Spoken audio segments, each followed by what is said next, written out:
Hi guys, it's Rhonda Hosfeld with Hosfeld Fitness and Building Better Bodies. I wanted to do video 2 of the 3-part series here coming at you.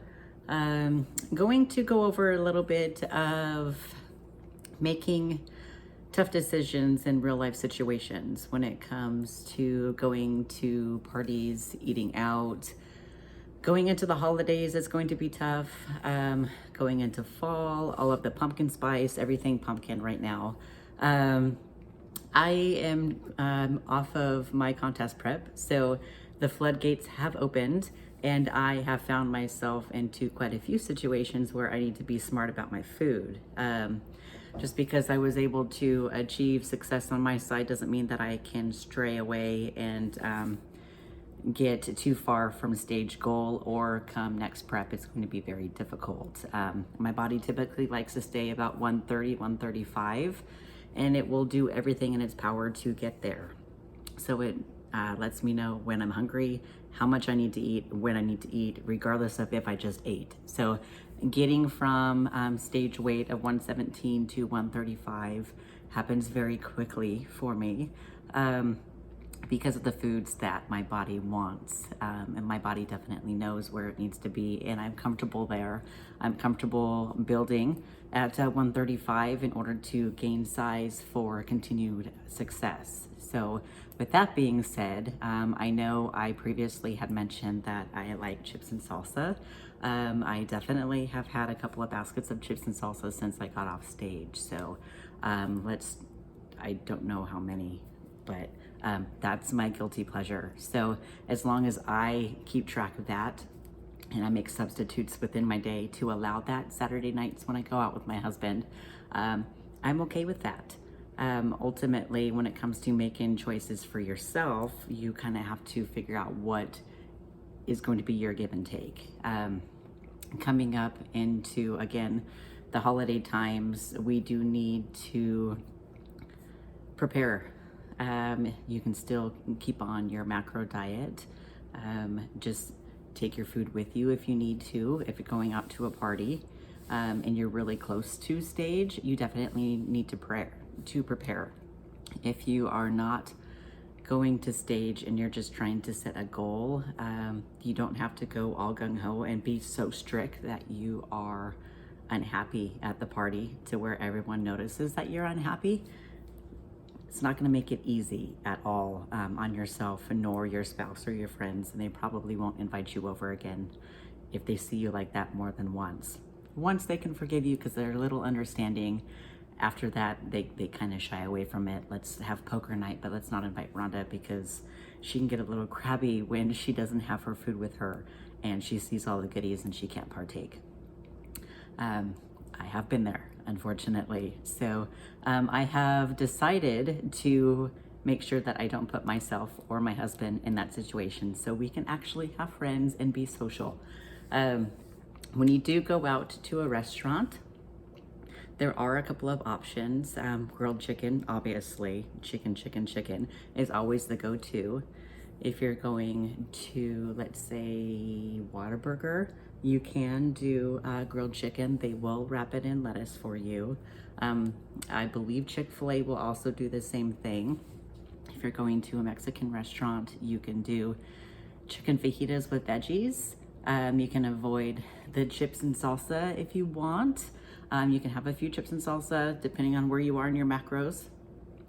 If you give up the tortillas and the beans, yes, it's pretty plain, but I mean, if that's what helps you to stay on track, so you can still go out and have date night with your husband and not feel guilty, not be cranky, that's definitely a go-to. Shrimp is good, steak is good. Pretty much meat and vegetables is always a solid go-to. If you are going to a pizza joint, might be a little difficult unless you have given up quite a bit throughout your day, depending on how much you're going to eat. I know there are a couple places around here that do cauliflower crust pizza.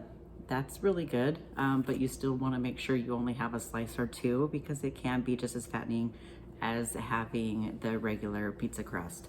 Just because they say it's cauliflower doesn't mean that it's any better. So you kind of have to look at their nutrition aspect of that. There is, however, a really good cauliflower crust that you can do at home if you're craving pizza. I can I can get a picture of it and post it later in the comments below. It's really good. I have done, through trial and error, many cauliflower crust pizzas, trying to figure out what's going to fit into my macros and what is going to taste halfway decent. And there is one in particular, it actually, you can pile on the veggies, you can pile on whatever you want on top of it, and it tastes like a thin crust pizza. So when I do decide that I'm having a hankering for pizza and I want to make it at home, that's what I choose. Again, I'll get the name and I'll post it in the comments below. That's always a solid go-to. If you are going, I'm trying to think of all the restaurants that I go to. Froyo, ooh, that's very difficult to stay away from. So I don't even think I have a good substitute for that. Just watch your macros on that. You should probably do that once, maybe twice a quarter. You don't want to go there and have a full bowl full of just a little bit of froyo and candy, because that obviously the macros and the fat and the calories will get out of control. I know they do have fat-free, they do have lactose-free, and you can always put some fruit on top of it, but I mean, it's froyo. That's not really why you go to froyo, is to have fruit. So totally understand that. I'm not going to say that I'm not guilty of that as well, because yes, I am, but I have to make substitutes for that. It's really all about flexibility, your calories, and where you are within your day, your macros, planning ahead, preparing. If you are going to go to a poker night, or if you were re-invited somewhere because you said you would be on your best behavior, take some veggies, take your protein with you, take whatever you know that you can eat, take 2 or 3 meals if you need to. That way you can still enjoy yourself and you can be re-invited back. So they won't hate you again. And then you have to try to, I'm so sorry, here's some more wine, here's some more cookies, can you forgive me for all of this? I said it wouldn't happen again, and it did. So try to avoid that.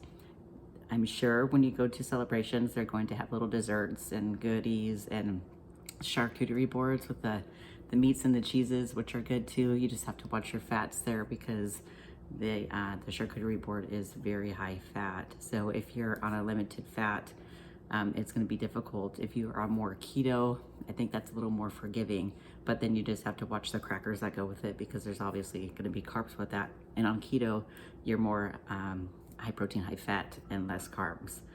So there's so much out there depending on how you are going about your diet, which diet you're doing. If you're doing low carb, if you're doing keto, if you're pescatarian, if you're vegetarian, if you're vegan, there's so much out there, and I would be more than happy to put together a plan for you so you can go out and you can have a good time, so you can go on date night, so you're not feeling restricted, so you can still enjoy your life, so your family and friends invite you back, so you can go to parties, and you have Christmas and Thanksgiving and everything coming up. Let me know if you need my help with anything. I would be more than happy to help you in any possible way. I've got a lot of knowledge up here, so I can share it with you.